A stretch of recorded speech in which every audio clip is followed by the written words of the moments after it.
Hello everyone, and welcome to what I'm calling my tmux video series, which is going to be a series of videos covering the basics of using tmux. And this is going to give you everything you're going to need to know to get up and running with tmux. So what I'm going to do in this video is cover what tmux is and the goal that tmux helps you to solve, and why you may want to use tmux in the first place. And we'll cover some of tmux's unique features, and we'll go over how to install it. So let's begin.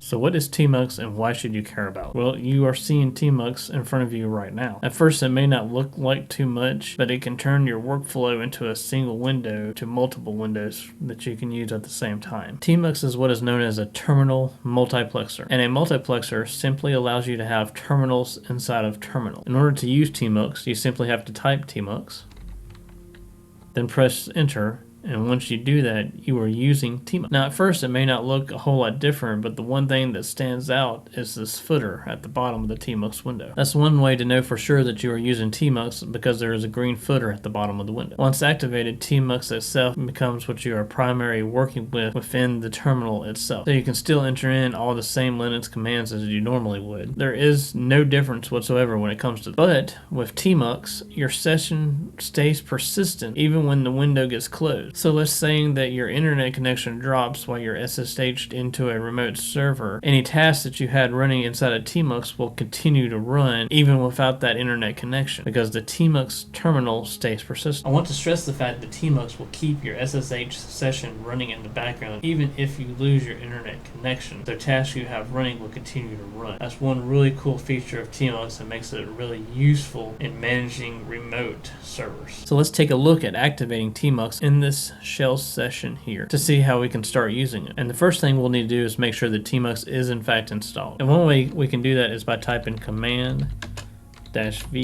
in tmux and then hit enter. And if you see output, then tmux is in fact installed on your computer. If you don't see output, then tmux is not installed and you'll have to install it. And that's really easy to do if you're using Debian or Ubuntu. All you would have to do is run sudo apt update, and then run sudo apt install tmux, just like that. And if you didn't have output the first time you ran command-v space tmux, you can run it again and see if this time you should have, and this time you should have output. Now if you're not using Ubuntu or a Debian based system, your tmux install command will be slightly different. You can do a simple Google search based on the version of Linux you are using. And to use tmux, like I mentioned earlier, you simply type in tmux and then press enter, and then instantly you'll see the green footer at the bottom of the screen signaling that you are in a tmux window. Next, I'm going to have you run a command in tmux. It really doesn't matter what command you run, just something to show that it's running. I'm going to run top command, which shows all the currently running processes on the server. It really doesn't matter what command you decide to run, just run any Linux command inside of the tmux window. So the next thing I'm going to do is I'm going to use the prefix key, and if that doesn't make sense right now, don't worry, I'm going to go over shortly what that is. To send the prefix key, by default you'll hit Control and then B, and then after that you'll let go and press D on your keyboard, and that would detach your current tmux session. And as you can see, it says it's detached from session 0, but the session is still there. And to prove that, we can run tmux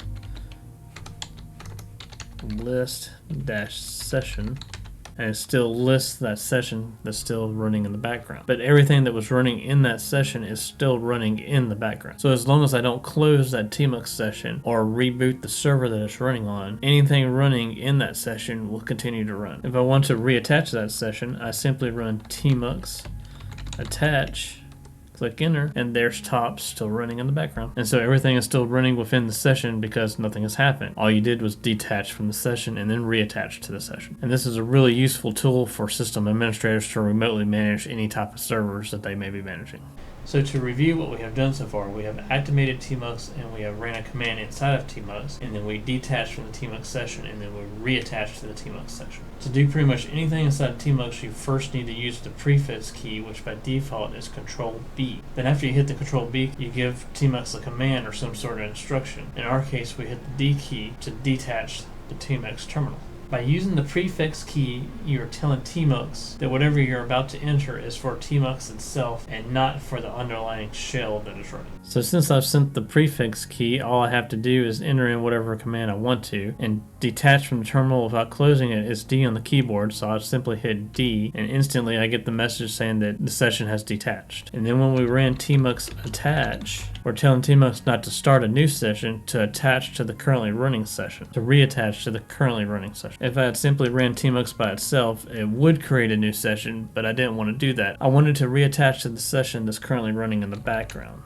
So I use attach, which is what the tmux attach command does. It reattaches to the session that you are most recently using. And then when you press enter, that is exactly what happens. Since this session right here was the one that I was currently working with before I detached, it brought me right back to this session. And I'm going to close this video out right here. I just wanted to show you how to install tmux, how to open tmux, how to detach from a tmux session without closing it, and then how to reattach to the tmux session. And we have covered all that in this video. So if you have any questions or comments, feel free to leave them below.